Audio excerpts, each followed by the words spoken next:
Olá, queridos alunos da disciplina de Teologia do Novo Testamento. Pastor Jordano passando aqui para a gente dar continuidade à nossa disciplina de Teologia do Novo Testamento. Hoje com a aula 4, a gente vai continuar falando da teologia paulina, da teologia do apóstolo Paulo.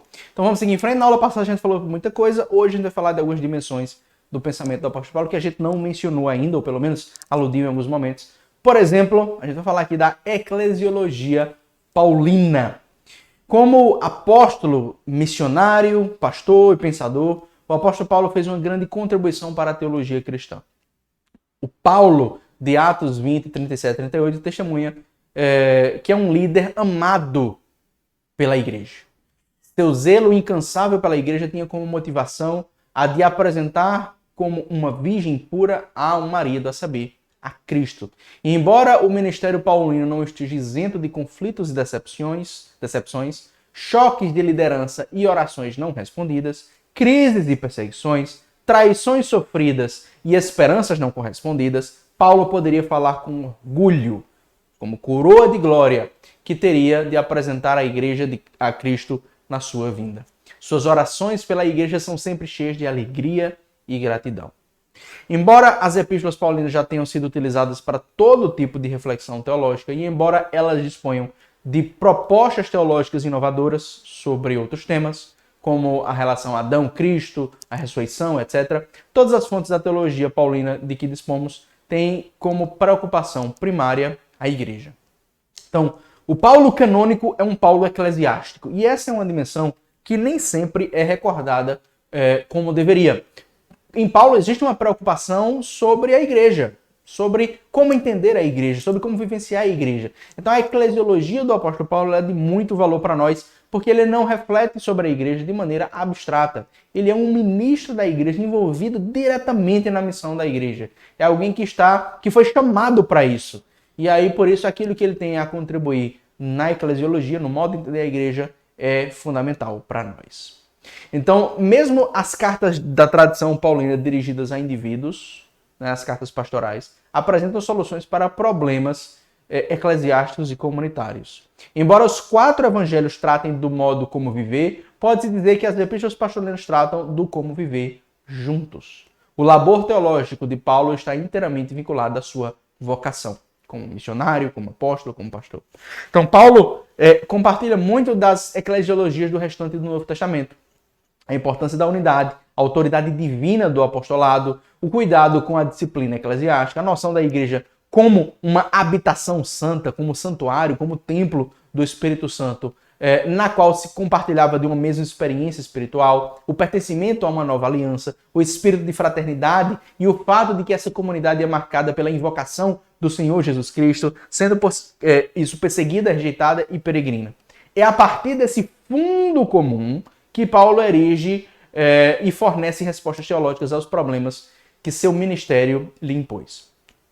Uma primeira contribuição importante do apóstolo Paulo é a noção de corpo e carisma. Das diversas imagens atribuídas à igreja no Novo Testamento, a da igreja como corpo de Cristo é uma das mais frutíferas. Ao mesmo tempo, ela expressa o caráter orgânico da comunidade redimida, na qual diferenças assumem uma identidade, e a centralidade de Cristo. Então, essa noção de que cada um, por estar inserido no corpo, é parte de uma mesma identidade e ainda assim os diferentes membros do corpo têm suas características próprias, seu papel próprio, tem funções diferentes a desempenhar dentro desse corpo. Essa noção do corpo de Cristo é uma noção paulina. Até onde nós sabemos, Paulo foi o primeiro a falar da igreja assim, como corpo de Cristo, no sentido da imagem de um corpo humano, como ele funciona. A alegoria da videira em João 15 expressa a unidade, né? Você tem os vários ramos ligados à mesma videira. E expressa a organicidade, cristocentricidade, mas não realça a diversidade. Os ramos são todos ramos, né? Os ramos são todos iguais, digamos assim, entre si. Não se vê uma diferença relevante entre eles. Mas quando nós dizemos que nós não somos ramos, mas sim, nessa outra imagem, que nós somos membros, algo é acrescentado. Então, para Paulo, a diferença entre os cristãos era fundamental e se manifestava no valor, na honra atribuída por Cristo e em Cristo individualmente. Então, para Paulo, as diferenças, as diferentes características do corpo faziam com que todo o corpo fosse honrado. Então, quando você honrava um membro, você estava honrando o corpo inteiro. Então, Paulo procurava ver em tudo a unidade da igreja. Ele enfatizava a unidade. E como James Dunn observou na teologia do apóstolo Paulo, foi Paulo quem deu à palavra grega carisma, dom, o sentido técnico que ela tem na teologia cristã. A palavra carisma, dom, sempre teve o sentido de presente na língua grega, de um presente, de um dom, algo que é dado. Mas o sentido técnico-teológico para essa expressão quem deu foi o apóstolo Paulo. A igreja é um corpo formado por uma diversidade de dons e atividades concedidos conforme a vontade do Espírito Santo, visando a um bem comum, a uma edificação mútua. Então, esse entendimento de um dom, no sentido de uma capacitação concedida por Deus a nós, esse é um sentido propriamente paulino dessa noção. Ou seja, Paulo é um pensador que, desde já a gente percebe, ele está preocupado em trazer uma maneira diferente de ver a igreja, de maneira que traga mais unidade, que traga mais um entendimento das capacitações diferentes, das diferenças e semelhanças. Então, Paulo está o tempo todo aí preocupado com unidade e diversidade. Esse tema sobre o qual nós frequentemente falamos dentro da eclesiologia. Paulo se preocupa com unidade e diversidade. Outro tema, fé e identidade. A justificação pela fé não é uma doutrina de invenção do apóstolo Paulo. Ela era uma premissa compartilhada tanto por Paulo quanto pelos seus opositores. Mas Paulo foi talvez o primeiro a extrair dessa doutrina o corolário prático de que a justificação pela fé faz com que todos os convertidos ao evangelho, judeus e gentios, sejam irmãos. Ou seja, pela fé em Cristo, todos nós somos irmãos. Não poderia haver duas comunidades, dois povos de Deus, mas apenas um povo, uma comunidade. Pedro, Barnabé e todos os que se opunham a isso eram hipócritas. Conheciam a verdade do evangelho, mas viviam como se a antiga separação entre os judeus e gentios ainda fosse válida, anulando na prática o evangelho que pregavam. Aqueles que creram em Cristo, a despeito da sua ascendência, a despeito da sua nação, eram a verdadeira circuncisão, os judeus interiores, o Israel de Deus. Então, para Paulo, essa noção da justificação molda a maneira como ele vê a igreja, a identidade da igreja. Em terceiro lugar, o modo como Paulo vê o batismo e a incorporação, o modo como nós nos tornamos o corpo de Cristo.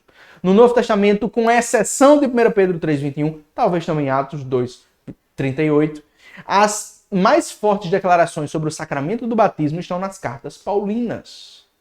Há uma identidade fundamental entre estar em Cristo e o corpo de Cristo. Uma identidade que permite a Paulo nomear a igreja como Cristo. Em 1 Coríntios 12:12, quando Paulo usa a palavra Cristo, ele está falando da igreja. Ele chama a igreja de Cristo.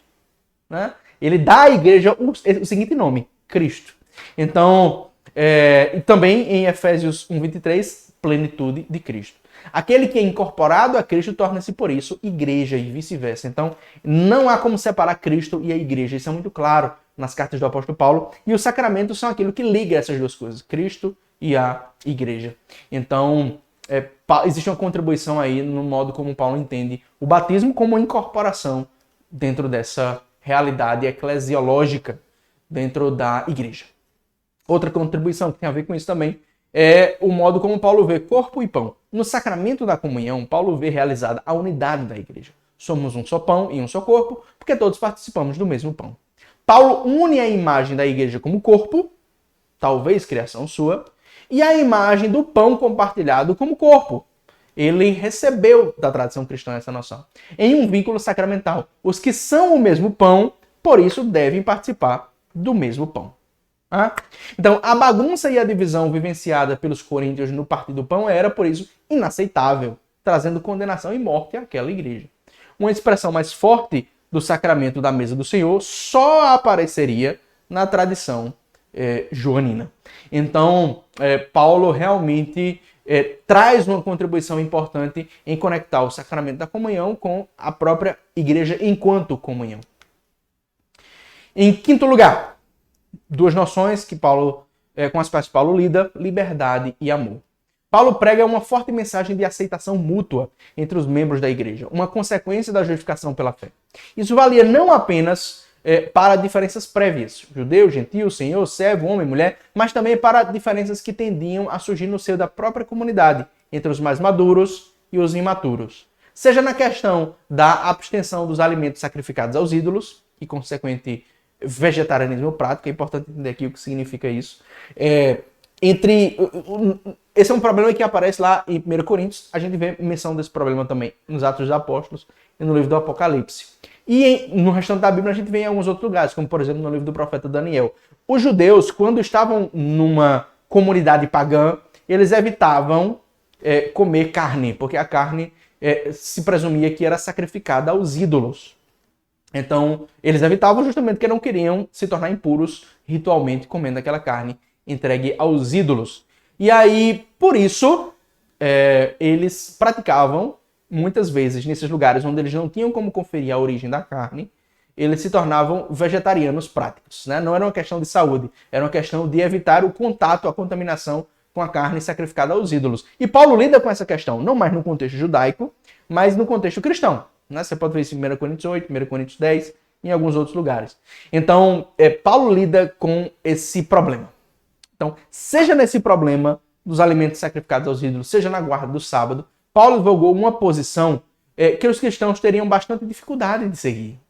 Aquela que não nega nem a liberdade, nem o amor. Por amor, os maduros não deveriam desprezar os imaturos, mas os imaturos não deveriam julgar os maduros e a sua liberdade. Como em outro contexto, a liberdade deve ser guiada pelo amor.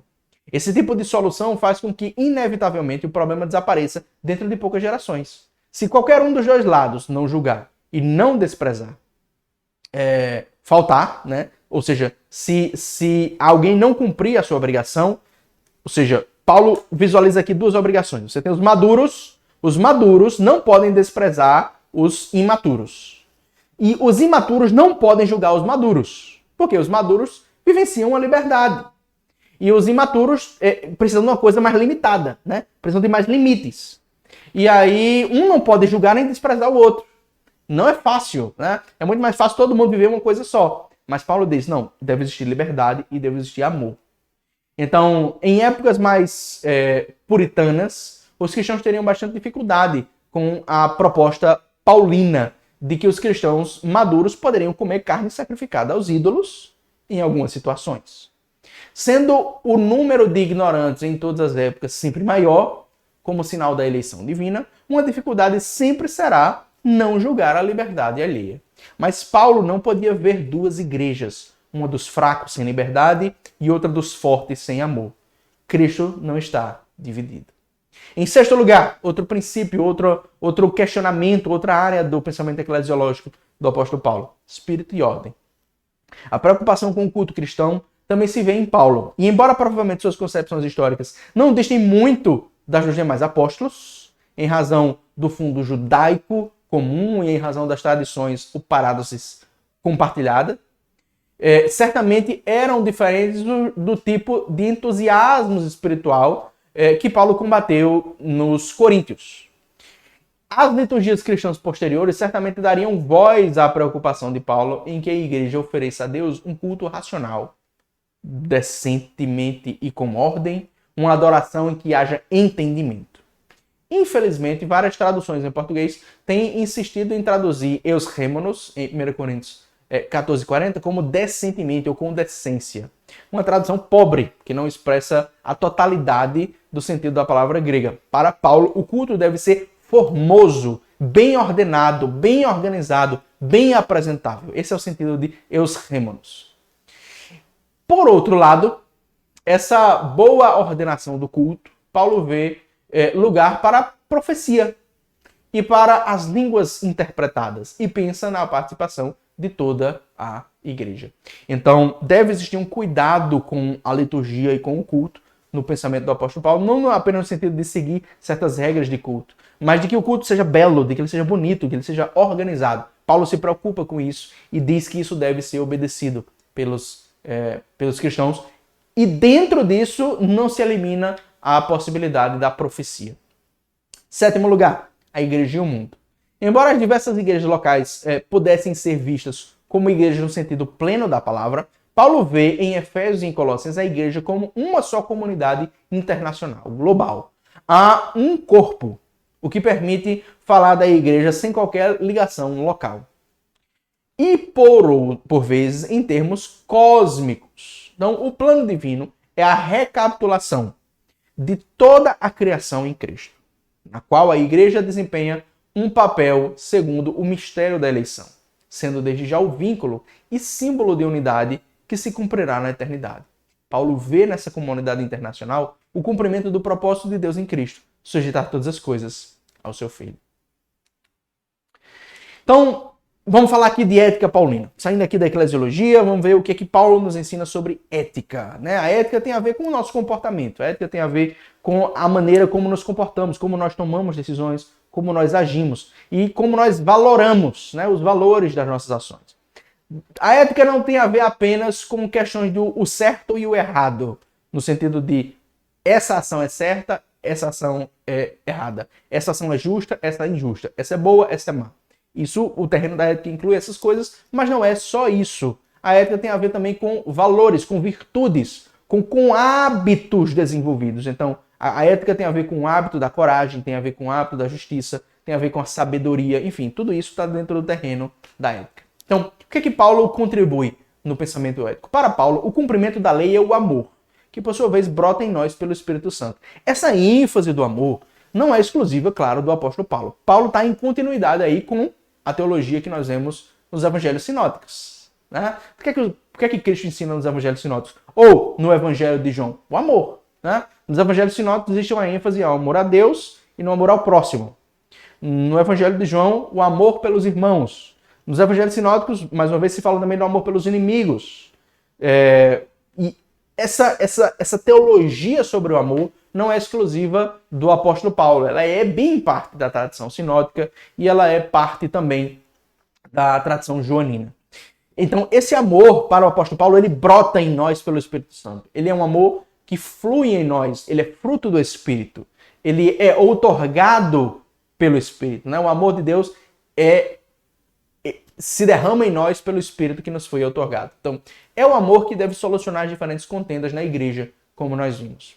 Por isso, Paulo considera que não estamos mais debaixo da lei de Moisés, mas debaixo da lei de Cristo. Vamos dar uma pausazinha por aqui, a gente volta já.